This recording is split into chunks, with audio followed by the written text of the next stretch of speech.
Okay.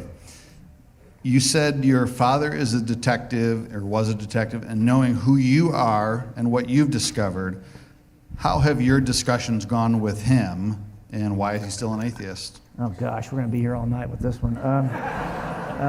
Well, part of it is, for him, he's never read my book. I sent it to him. And he's never seen any of my presentations. He's never come to a presentation. He's in Texas. I've asked him to come when I was close. You know, it's been a 4-hour drive. He won't go. We've had the discussion 1,000 times.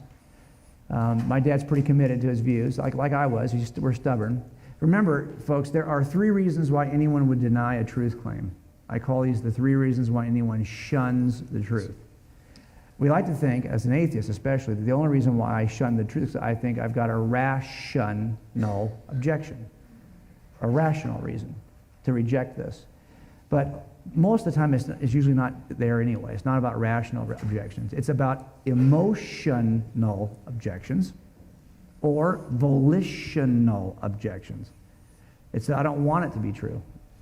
And I've got a good life the way it is. But now everyone I talk to, even as an atheist, if you'd have asked me, I would have told you my objections were rational. I just would have always said that. But if you really dig into your heart of hearts, you have to be clear about what really is driving those. So I mean, it's hard for me to say, because even if I was to go back to the very first day I looked at this, I would have still claimed those were rational objections. But I'm going to tell you something about Bart. Bart came up through Moody as a Christian. Started to get shaken at Moody. He goes to Wheaton. Then he goes to Princeton. His mentor, the one person he would tell you he respected more than anyone else, was Bruce Metzger. Bruce Metzger was one of the finest biblical scholars of the 20th century. Bruce has got much better pedigree than Bart. Bruce did all 3 of his degrees, his bachelor, his master's, and his PhD at Princeton, and he taught there for years. But Bruce is a committed Christian, or was. He passed away a few years back. He's not looking at any different set of evidences. These 2 guys are looking at the exact same. They're as equally educated, as equally equipped on the biblical manuscripts. They hold the exact same pieces of evidence in their hands. Yet one is a committed Christian and one is not. There's always something more than just the evidence. And that's why jurors, we have to really take some time with our jury selection, right, to make sure that there's not something there that we didn't catch that would prevent them from making a decision anyway. And the other side's doing the same thing, believe me. We're both trying to make sure that the people we put on the panel are going to be relatively fair. Now, as far as my dad goes, I mean, we have this conversation a lot. He's getting older now. He doesn't want to talk about it usually.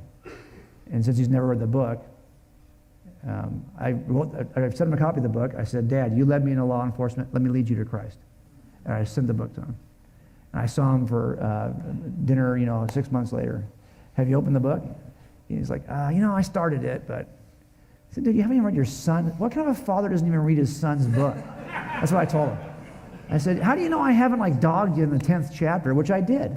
You should probably read it to see what I said about you. He said, I'm going to get to it, And so he calls me over the summer last year. He's having heart problems. He's going to the hospital, and he says, I just want you to know I'm on the way to the hospital. I'm either going to do a bypass or they're going to do a stent. I'm not sure what they're going to do yet. I said, oh, dude, you're calling me because you think you're going to die on the operating table, huh?